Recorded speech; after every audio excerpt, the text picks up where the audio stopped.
Drug dealers, when did you have a run-in with the cops and got away? I dealt a lot of ZA, LSD and mushrooms during my early college years in Florida during the 1970s. I was an extremely inexperienced white kid from an upper-middle-class background, and it was only because law enforcement techniques, such as federal crime databases and effective undercover operations techniques, weren't as advanced as they are today that I never got caught. I rarely got ripped off, either, which was amazing, given my ingenuousness. Also helping my case was the fact that most of the bad guys and intensive drug-fighting action was concentrated on white powder smuggling, then taking place at epidemic-level proportions in southern Florida 200 miles to the south. Other factors that helped were my extreme honesty, fairness and ideological commitment to the drug culture, especially with regard to psychedelics. I was a naturally friendly guy, very fun-loving and non-confrontational. One night, I was doing a big deal involving several tens of pounds of ZA. This wasn't the nice high-quality stuff that is stateside nowadays, but imported ZA from Colombia that sold for about $30 an ounce. The deal was a little outside my comfort zone, involving people I barely knew. I remember getting very stoned in advance to deal with the stress, hugely bad idea. As the exchange unfolded, I noticed a very conventional-looking woman, almost suburban in appearance and very out of place, standing in the background as we proceeded through the negotiations. She kept staring at me in a very motherly, caring way that confused me utterly. I could distinctly tell she felt sorry for me, although under the circumstances of a drug deal going well and from which I would extract a big financial profit, it was hard to understand exactly why. Her sorrowful gaze continued until we wrapped up the deal and left. Shortly after that, a big sweep came through and, one by one, everyone at my level in the local drug culture and above was getting picked up. It was very systematic and it was clear all the local operations had been infiltrated and compromised by law enforcement for some time. I waited in agony for my turn to be busted, but it never happened. There was very much a code in place during that period, a sense of honor that disappeared from the scene thereafter, and I am pretty sure that almost no one ratted on me. It began to dawn on me that somehow I had eluded the net.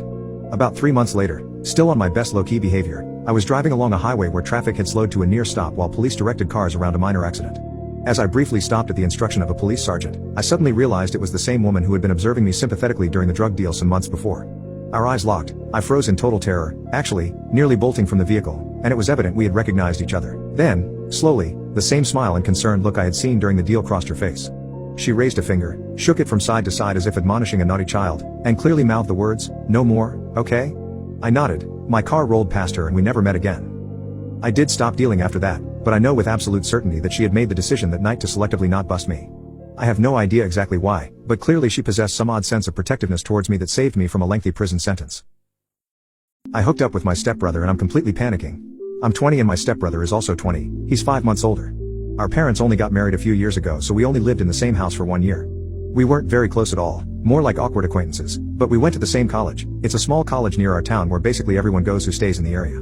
We both are in the business school and so we're in a lot of the same classes and activities, so we ended up having similar friends. We got closer as friends/siblings while in school, though my best friend is my roommate. We were all at a bar last Saturday and my stepbrother was being really nice after a guy I was supposed to meet up with never showed up.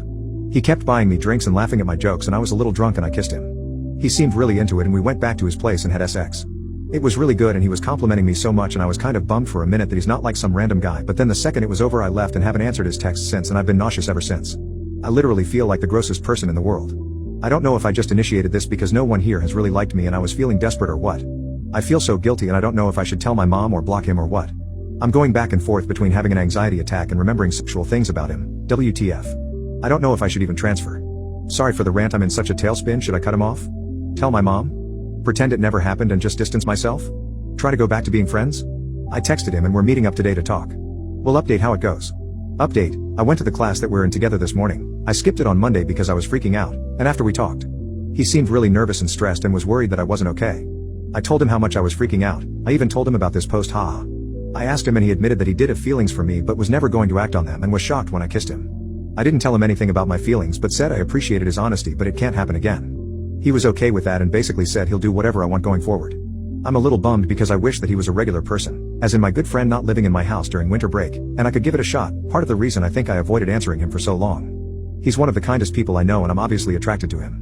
But the comments have solidified for me that it's not worth it to hurt my mom and potentially cause a rift in my family forever, not when we can stop right now and stay friends. Some people were saying to just be friends with benefits, but I think we're way too close for that and it would turn into dating, so that won't work. I do know this will probably be an issue with anyone else we date. However, I think it would have been an issue anyways. We hang out a lot, he's always doing things to help me, picking me up at night, opening the doors for me, etc. And obviously some of that will have to stop if either of us start dating someone else. For now we agreed to just stay friends like before and see how things go. As far as my mom goes, she really pushes for us to be a family. My dad isn't in the picture and my stepdad has kind of taken on the role of dad with my siblings. I don't think of him as my dad, but they do send me money every month, come visit me at school, and pay for my apartment, so I'm not exactly a full adult either, free to just completely make my own choices. And for the people saying he got me drunk and took advantage of me, we were at a college bar, everyone was drunk, he was the same level as me, and I wasn't so drunk that I couldn't remember everything, so I don't think that's the case. For people saying this is fake, it's not. There's plenty of comments showing how this happens more than I realized, and if it was, I'm sure this update would be more exciting. We're going to see how it goes. We're acting normal for now, and I'll update this if anything major happens. What's the most unforgivable thing a relative has done to you? My stepmom stole my boyfriend from me and they started their own family. In high school I was living with my dad, my stepmom, Ella, and 2 of my half-siblings. They had been married for many years, since I was about 2 to 3 years old. At the time of this incident, they had recently separated several months prior and she had taken the kids and moved back to her hometown. I also had this boyfriend, Jason, and we had been together off and on since I was 15 years old. He was my first love, and even when we weren't together, we were still friends. My family loved him and his family loved me, too. We had great chemistry, were even inseparable when we were together but as teenagers. At this particular time, we were off but still had some dates/flings at times. The week before spring break, Ella calls and tells us that the kids want to come stay the week with us while they were out of school. Of course, my dad agreed. To my knowledge, it wasn't planned that Ella was staying, but when they got to our house, she ended up staying as well. My dad says she could stay and they agreed she would sleep on the couch. The next day, my ex-boyfriend, Jason, pulls up.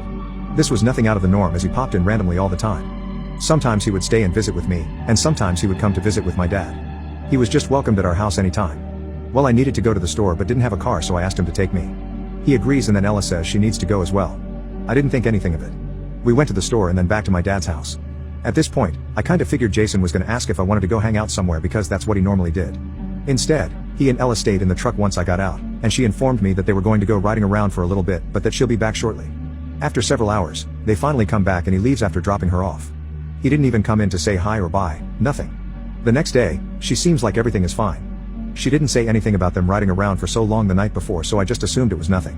Later that night, she comes into my bedroom, tears in her eyes, and tells me that she needs to talk to me. My mind goes straight to the night before, but I didn't say anything yet. She sits by me on my bed and tells me that she's sick, that she has cervical cancer and that she's scared. I immediately start crying. She's been in my life since I could barely walk or talk. She explained that she wanted to come stay with us and the kids so we could have time together, sort of like a family again, except she and my dad wouldn't be together but the kids, and I could have this family time together in case the worst scenario happened. My heart was broken. We talked for over an hour, just talking, hugging and crying. We reminisced about vacations, holidays, certain memories and even times when Jason was with us. She told me about how she could hear me crying myself to sleep at night when Jason and I would break up, before she and my dad separated, and how she would just cry with me, from their bedroom because she knew there was nothing she could do to make that pain go away. I started feeling ashamed then for even thinking that she would have done something with him, when she first came in saying she needed to talk to me. I start feeling so horrible because I couldn't believe I could have ever thought she would ever do such a thing. That night, I cried myself to sleep again, except for her instead of Jason this time. The next day my dad goes to work and the rest of us sleep in. When I get up, I feel extremely sick. I'm thinking I've caught a stomach bug or something because I couldn't keep anything down. My dad calls on his lunch break and I tell him that I'm sick, but as I'm telling him, I start vomiting again, so I toss the phone down the hallway as I holler for Ella to talk to him. When I come out of the bathroom, the phone is still lying on the floor.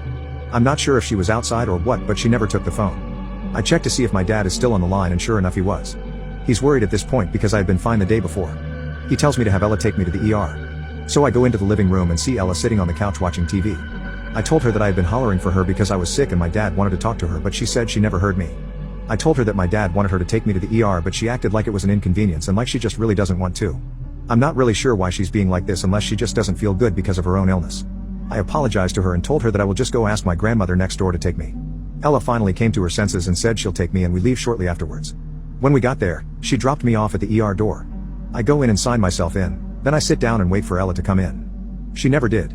A nurse called me back in just a few minutes and I explained that my stepmom was coming in any minute because she had to park the van. After 20 minutes or so, she still hadn't come in.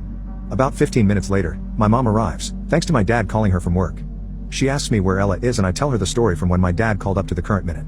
She's livid that Ella didn't come in with me, so she tells me that she'll be right back, but I know she's going outside to look for her.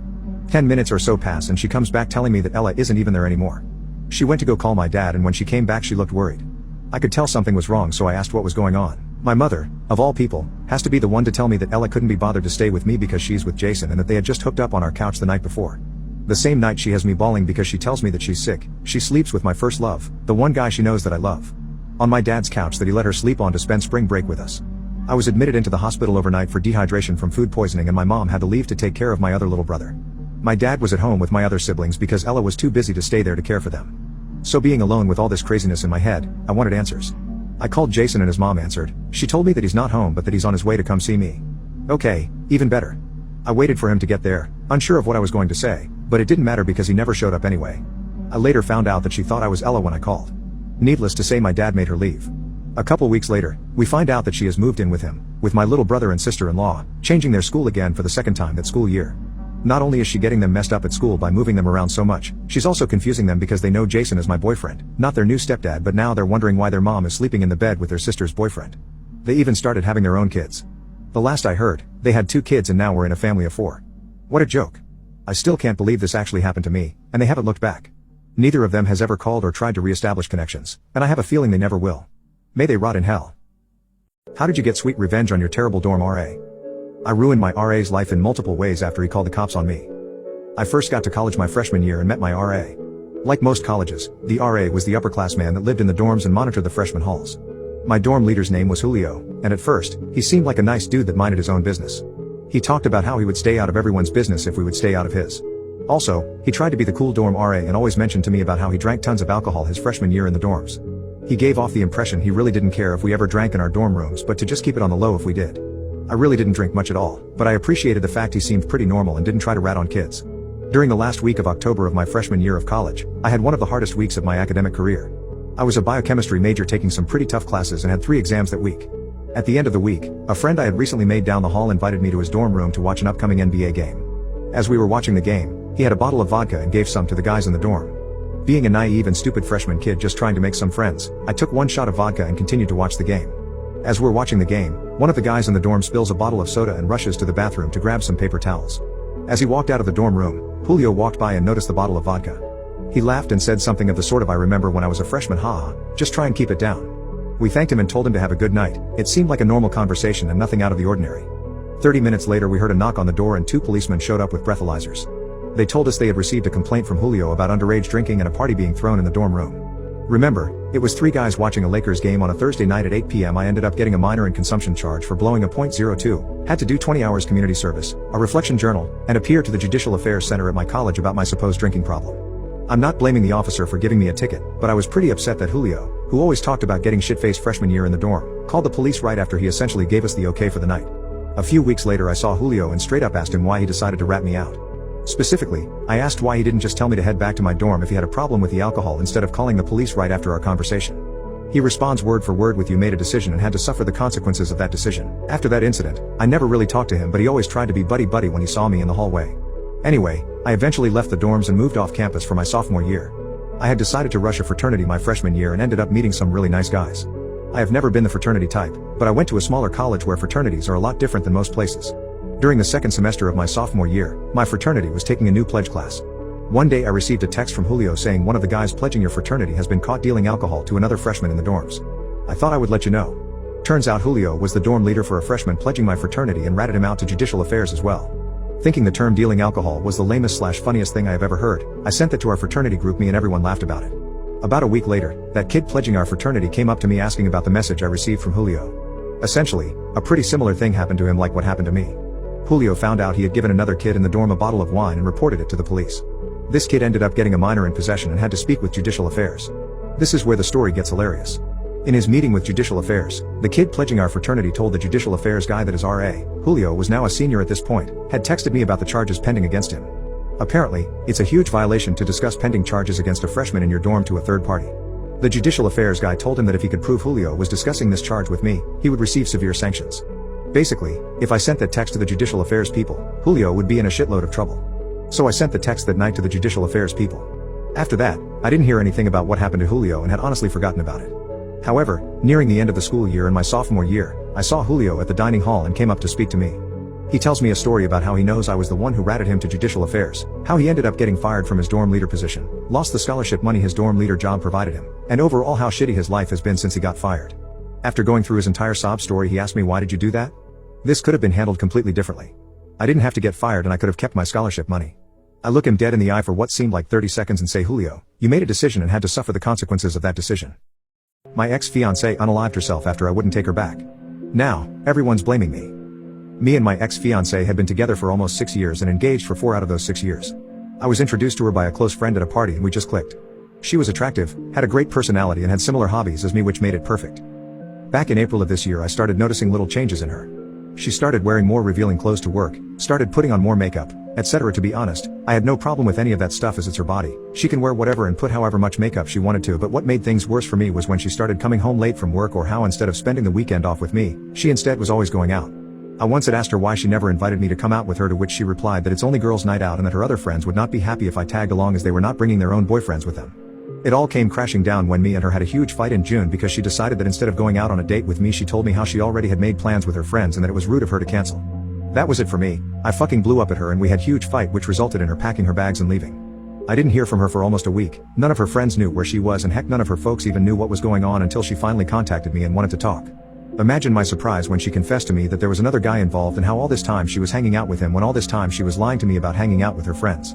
I fucking blew up. I wanted nothing to do with her and was going to break up with her until she got on her knees and begged me to give her a second chance, which my dumbass self did, but only after she revealed everything to me, and she did. It made me fucking sick to my stomach, but in the end I forgave her and told her to delete all contact with the other guy and that I expect her to have no contact with him going forward, which she promised, and things kinda went back to before. Heck, we were even spending more time together, but that feeling, that trust wasn't there anymore. Everything was kinda okay until 2 weeks ago a friend of mine who was visiting another city, which was 3 hours from where I live, sent me a picture with the message, "Sorry bro," that broke my already broken heart into a billion little pieces. The picture was of my ex-fiance at a mall 3 hours away from where we lived, holding hands with some stranger who I didn't know. I fucking broke down. I was heartbroken. She was a bitch, a piece of shit, especially since I thought she was at work while in reality she was 3 hours away holding hands with her lover. When I got home from work I waited for her and right away confronted her, which she denied and called me a psycho for not believing her and that I was a piece of shit for not trusting her, until I showed her the picture that my friend sent me. Her face told me everything, and when the waterworks started I knew that I had made a huge mistake in taking her back, so I ended it. She cried and fucking begged me to think it over and not to throw away everything that we have together, which made me fucking angry, and I'm not going to lie, but I fucking slapped her. I was not proud. I'm still not, but she said shit like not to throw away everything when it was her who threw away everything that pissed me off.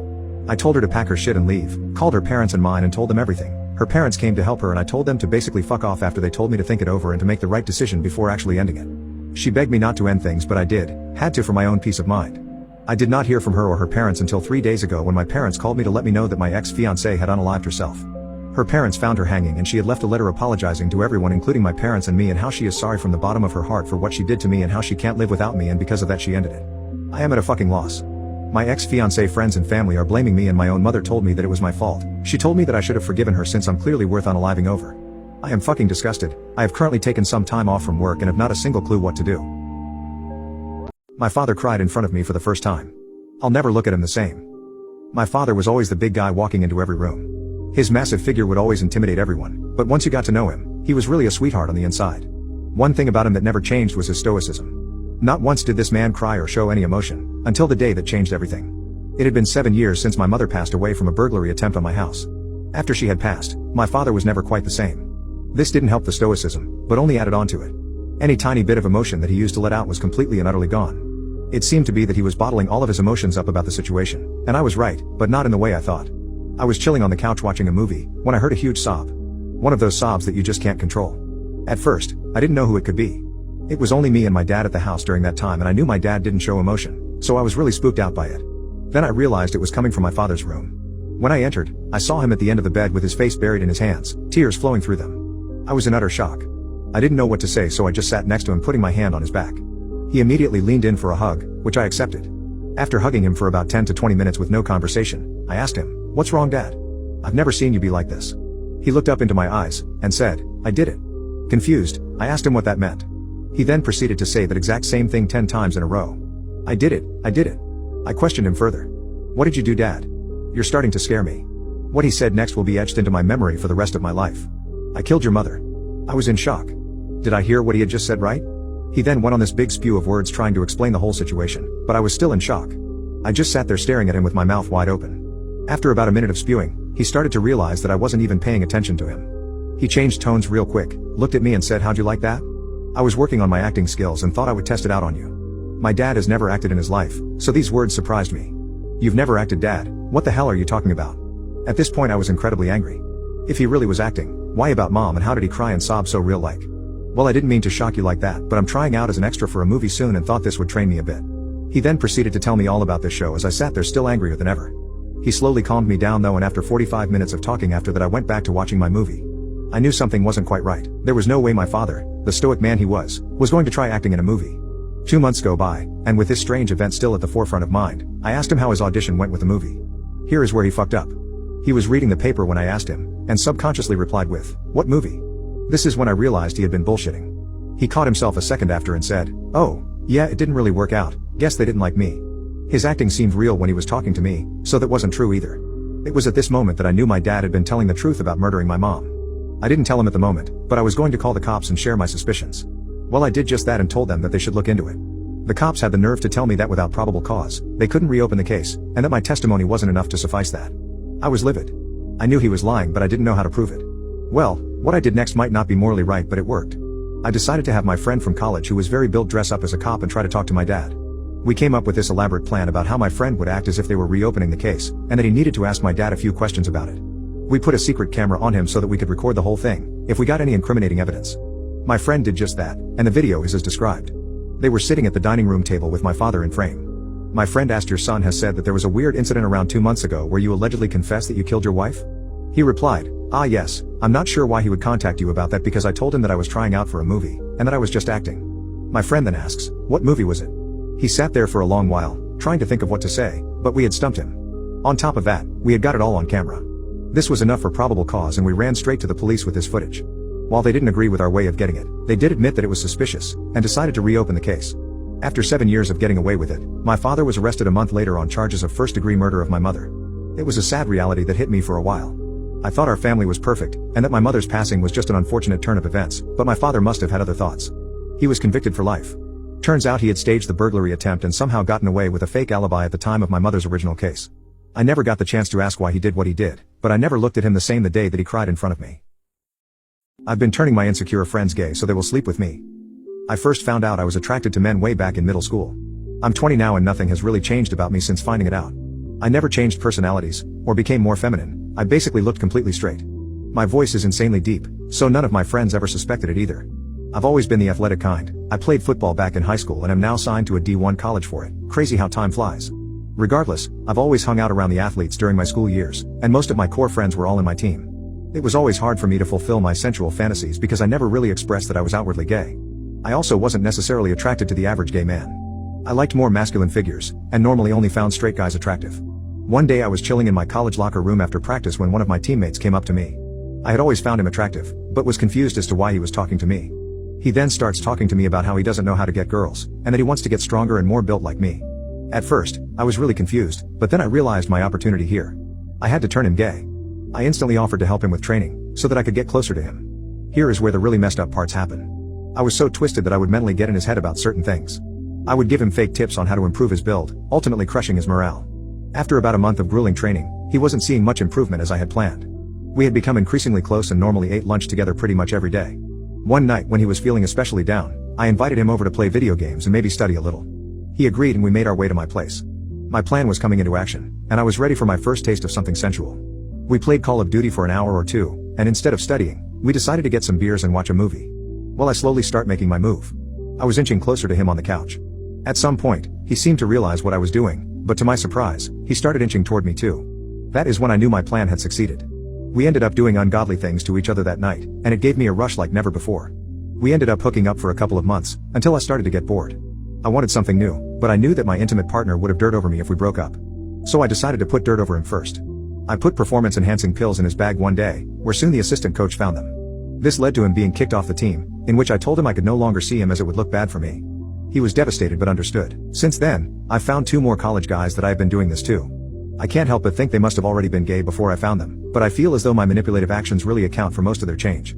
I've gotten to the point where I feel bad for them, and I'm starting to regret the things I've done, but I can't go back from it. I'm addicted, I really am. Every time I end up scoring with a guy it gives me this rush that I just can't describe, and it makes every screwed thing I did worth it. I have a feeling I will get caught eventually, and that is what makes it harder for me to continue each time, but it's my guilty pleasure, and what is life if you don't live a little?